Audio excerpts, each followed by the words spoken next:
Imagine living in the absolute most connected country in human history, yet feeling completely, utterly invisible. Well, every single day, millions of people wake up, they go to work, they scroll for hours, and they speak to absolutely nobody meaningful. And it's not because they want to be alone, right? It's because modern life has quietly trained us to disconnect. This phenomenon is fundamentally changing how we behave, how we trust, and honestly, how our entire society functions. So welcome to this explainer. Today, we're essentially conducting an autopsy of an era, the silent crisis, modern isolation, and the American soul. We've built one of the most advanced societies ever, yet we're producing millions of people who are surrounded by crowds, but just completely emotionally abandoned. We're going to unpack America's silent mental crisis, a disaster that quite frankly rarely makes the front page. All right, let's start with Section 1, the anatomy of emptiness. We're looking at the invisible crisis. Just think about the mantras we celebrate every day.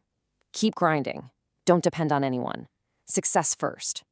Now, at first glance, that sounds like empowering self-reliance, doesn't it? But over time, we actually train ourselves to confuse true independence with really dangerous emotional detachment. The reality is we are biologically designed for connection, yet we've managed to build a world that literally rewards isolation. And it's kind of the ultimate paradox of modernity. On one hand, we are materially richer than ever before, enjoying unprecedented convenience, high-tech gadgets, and wealth accumulation. But on the flip side, we are emotionally poorer. We're seeing record levels of anxiety, severe burnout, and a terrifying collapse of social trust. Basically, we traded our shared humanity for frictionless convenience. Let's bring this down to earth. Take a typical corporate professional. Let's say he's 29, lives in Seattle, earns great money in tech. He orders food through apps and communicates almost entirely through screens. From the outside looking in, it's a masterclass in modern success. Yet, if he experienced a profound emotional collapse tonight, he has absolutely nobody to call. The community he needs has been entirely replaced by convenience. Or consider a college student out in California. She's physically surrounded by peers, right? But she spends hours every single day on social media, not actually living life, but performing it. She's constantly comparing herself to highlight reels and impossible standards. Her self-worth has literally become algorithmically controlled. She might look incredibly popular online, but internally, she feels completely inadequate and deeply misunderstood.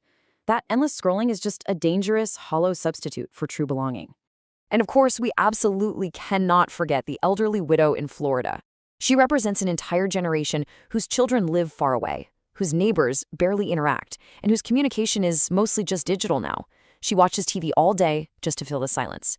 Her profound lack of daily face-to-face connection leaves her feeling completely invisible to society. Emotionally, she feels like she's just disappearing while still alive. 3 totally different lives, different generations, but they're all sharing the exact same emptiness. Moving on to Section 2, root causes of isolation. Who are the systemic architects behind this? Well, there are 5 systemic forces that have fundamentally transformed our society from interdependent neighborhoods into a collection of isolated individuals. We're talking about the collapse of community, the total illusion of social media, the relentless American work machine, a crippling housing and economic crisis, and finally, technology just replacing real human experience. Now, the crucial point to take away from this breakdown is how each force systematically replaces a core human need. Constant job mobility, it makes our relationships temporary and transactional. Sleep deprivation gets praised as ambition, which leaves us with literally zero energy for connection at the end of the day. And when you're stuck in prolonged economic survival mode just to pay rent, your empathy and trust naturally decline. Every single one of these mechanisms trades away our emotional safety for transactional efficiency. It's a heavy cost. Which brings us to Section 3, the societal cost, how this is infecting the entire nation. You see, chronic loneliness is actually a public health emergency. When humans lack meaningful connection, it isn't just a sad feeling. It's a biological alarm bell going off. Prolonged social isolation affects the human brain in ways that are startlingly similar to physical pain. It puts your nervous system into a permanent, exhausting defensive mode. 0. I want that to sink in for a second. 0 is the staggering number of close friends millions of Americans now report having. None. Think about the devastating ripple effects of that single statistic. When millions of people have 0 close friends, you start to see a massive strain on family stability. You see parents who are emotionally checked out. You see a workforce that is burned out with skyrocketing absenteeism and emotional instability. Our economic system depends on functioning human beings, and guys, functioning human beings require emotional connection.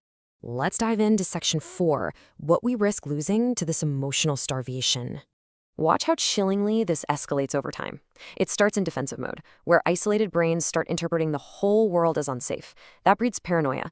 Everyday conversations suddenly turn hostile. From there, social trust just completely collapses as people withdraw into their digital echo chambers and tribalism takes over. And finally, we reach cultural hostility. That private loneliness transforms into public anger, weakening our democracy and allowing extremism to take hold. It's like a domino effect. But there's hope. Section 5, rebuilding human connection. Because we are definitely not powerless here. These solutions have to scale outward. At the individual level, it starts with microscopic acts of bravery, actually making a phone call instead of texting, or cutting back on that algorithmic consumption. Step 2, at the family level, it's about reclaiming emotional presence, maybe sharing dinners without screens glowing in our faces. And step 3, as a nation, we need a serious reckoning. We have to rethink our destructive work-life balance, address urban loneliness, and rebuild our civic life. We absolutely must shatter this illusion. The greatest illusion of modern America is that humans can thrive alone. We just can't.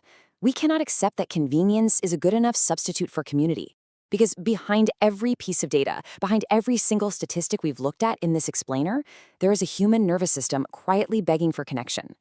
The exhausted worker, the lonely teenager, the isolated veteran, millions are carrying an emotional weight that nobody sees, just because we've normalized it.